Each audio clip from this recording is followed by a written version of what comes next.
What did you think you were really good at until you saw someone who was *ACTUALLY* really good at it? My dad likes gardening and loves his plumeria. He has about 30. He recently found a local plumeria club on Facebook and went to a meetup. He was the only one there with less than 100. My mother has stopped complaining about him having too many plumeria. I just picture your dad as that otter holding a little guitar meme. Otter holding a little guitar meme edit. OMG, my first gold and silver. My most upvoted comment on Reddit is a link to the otter holding a little guitar that some other editor mentioned, and I just linked to it. Thank you to whoever gilded me. _n. You are amazing. Ping pong. I made the mistake of playing an old guy that hangs out at one of the bars and he fucking wrecked me. It wasn't even close. He returned all of my best serves effortless and would put the craziest spin on all of his shots. He gave me good advice afterwards and told me I play too fast for my own good. I bought him a drink and shamefully went back to my friends. Me too. The guys in my dorm freshman year would play pretty darn competitive ping pong every single night. We all got really good and I was one of the best. I guess word got out that our dorm was a good place to play ping pong, so we started getting people come from all over campus. One night, this one guy came that absolutely dominated all of us. Balls flying like bananas, balls spinning sideways off the table. It was just ridiculous. I remember he beat me 21-4, and I played really well for myself. Balls flying like bananas, where the fuck do you come from? I'm guessing he means the ball has a curved trajectory, similar to a banana. Okay class, tell me the trajectory of a flying ball, Jimmy, in the back banana. I thought I was pretty good at Tetris. People who saw me play were quite impressed. Then I started playing Tetris 99. Turns out I'm not that good. Holy same, I played on a computer website and got a high score of 3 million, then looked up the high score on the website, it was like 500 million, still pretty good at Tetris, not pro level though. 3 million is still really good, if you mean the official Tetris website. RIP Tetris with friends. I began piano lessons at an early age, 5, and my parents and my teacher made me believe I was some kind of fabulous child prodigy. I later found out I was merely a worm compared to real pianists. But I did enjoy playing the piano, so there's that. There's a ton of studies which dictate that praising your kids' hard work, praising your kids' skills, keeps them practicing, and doesn't make them believe they are somehow way better than others due to simulate ability, etc. Or something. Okay, bye. Yes, so they learn the key to success is in the effort and work getting there, not the talent alone. That way they apply the same mindset to everything and can achieve in things they are not naturally talented in. Table tennis. We had a table at work, and so I started playing any time I could, with whoever I could. I'd played a little when I was a kid, so picked it back up quickly and started getting half decent. Eventually, I started playing with one coworker fairly regularly. He was good, no doubt. At first he was clearly just volleying with me, not actually putting it away when he'd get the chance. This made it more fun for me to be sure, and offered me great practice. Anyway, after about a year, I'd gotten to the point where I could cream everybody I'd play with ease, except him. And our games had elevated drastically, to the point of all out smashing the ball back and forth standing 10 feet away from the table. And I actually started winning some games every now and then. I was ecstatic. Well, one day, after losing a pretty heated game to me, and me being just a little bit pompous about it, my table tennis buddy / coworker pulls a total Inigo Montoya on me, flips the paddle from his left hand, which he 100% consistently used when playing against me, into his right and says to me, "You know I'm right-handed. Right?" I did not. Nor did I ever win another game against him. The part that I love about this is that he started out playing against you with his left hand, one day waiting for that "I'm not left-handed" payoff. And he must have felt so good delivering that line. He waited a year. That is a real trick. Yeah, he is great at ping pong, but waiting that long is a feat. Hiking. I honestly thought I'd be one tough motherfucker, cancelling my apartment and going into the big wide world of Scandinavia, Faroe and Iceland with only my backpack and sleeping outside. Then I met a guy who just came back from a 700-kilometer glacier hike at 40°C in Greenland, who came to Faroes just to recover. Sadly, that guy became my partner, and he had shown me in so many occasions of what my body is literally not able to endure that I had to readjust my whole self-image. I eat more chocolate now. Edit, this is us. He had shown me in so many occasions of what my body is literally not able to endure. Jiggity. His partner doesn't mess around. I'm a better whistler than maybe 98% of the population, but compared to a world-class whistler I sound like a corpse fart. Edit. Holy crud. I need to come back to this when I'm not drunk. Corpse Fart is my new band name. I got dibs. First album title, Taste the Smell. Edit. Thank you. First gold, and of course it's about smelly farts. 8 ball and 9 ball. I had a table at home, and would practice while watching TV. No one could beat me. In college I play a $1 a ball, everyone owed me money. Then I played someone that regularly entered tournaments. I was lucky if I got to shoot, because he was running the table every game. Friends of mine had a pool table in their apartment and thought they were pretty good. They were out at a bar with tables and there was an older guy playing alone, but only using one arm to shoot. They asked him why and he said, it's too easy with both arms, and they watched him run the table, twice, without missing a shot. The guy who was basically my billiards coach, neither of us are pro, but you wouldn't want to bet us as a team, regularly plays me one-handed.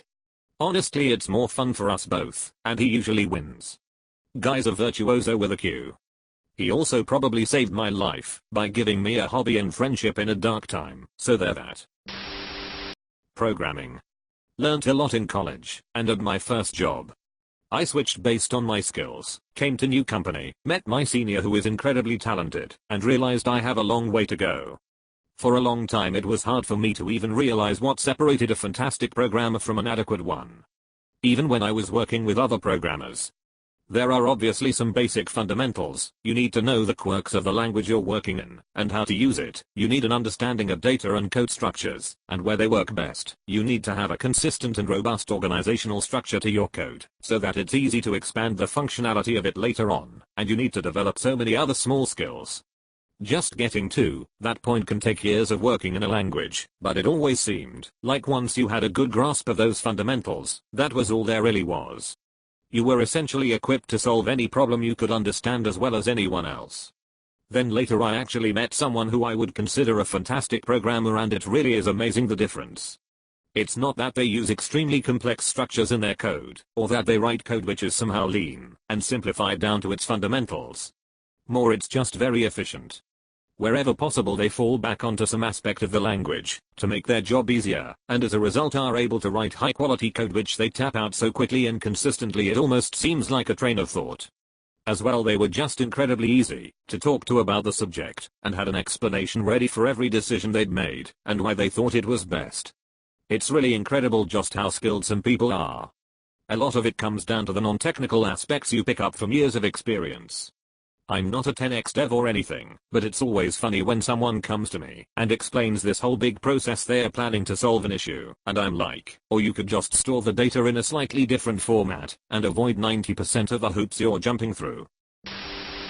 Guitar Hero. I never met anyone who could beat me. Then I saw a dude on out of 100% bark at the moon with his back to the screen and I'm done.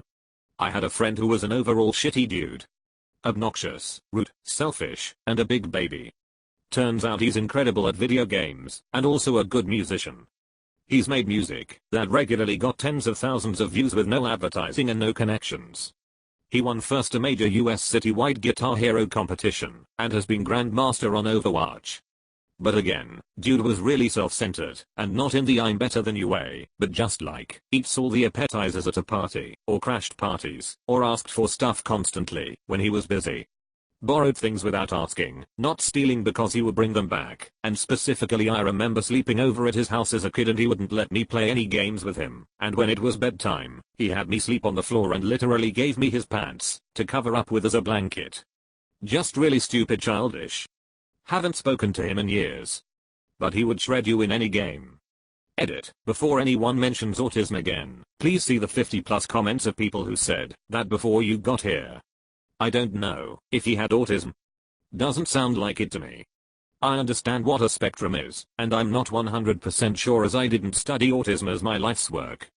I'm no expert, but your friend may have been autistic. One can imagine that he might have been on the spectrum, but first-hand experience with him might say no. He was competent enough to not act like that. I've met other kids on the spectrum who did not act like he did.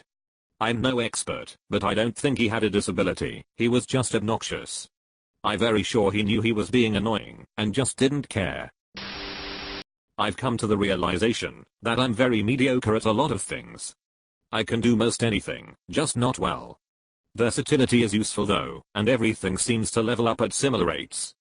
Stick with lots of stuff and you can be pretty good, not great at everything. Thank you for this. Another thing I'm just mediocre at, and I should really get better at, is selling myself. Driving. Everyone thinks they're a good driver. Sit along with a professional driver as they go through a course, and then try to do the same. So humbling.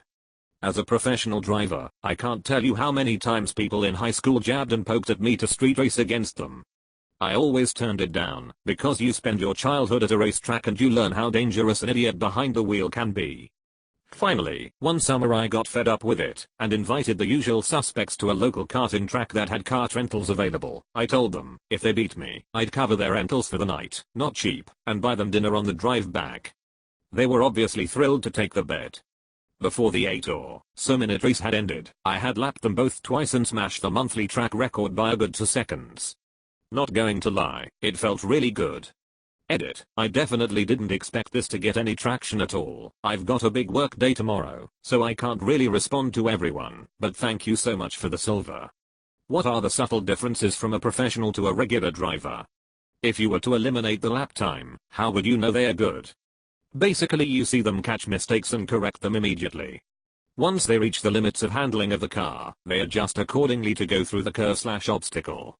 For average to good drivers, you see them overcorrecting, or acting violently to twitches. For professionals, everything is smoother and more relaxed. Drawing and painting. One of the things they don't discuss in art school are the near constant beatings your confidence takes, most of them self-inflicted. I used to teach high school art, and those kids were amazing. They should have been teaching me. Props to you for being able to admit that students can be better. I've heard stories of teachers doing all they can to crush talent just because they are jealous. Elementary teacher here. I teach writing. One of my students from last year was practically a prodigy. At 10 years old she had a way with words that was well beyond her years. And she understood tone and voice in such a way that her writing was immediately recognizable by anyone who read her stuff. Oh, that must be so and so, she's so funny. I joke with my coworkers that I'll be working for her someday, but I'm 99% serious. I'd be honored if she'd hire me. I know she'll do great things. I had one of my 8th grade students from last year read my novel over the summer. I wanted her sincere feedback because I knew she had some talent, and because she reads all the time. Her feedback was unreal. And incredibly valuable, more so than what I've received from adult readers.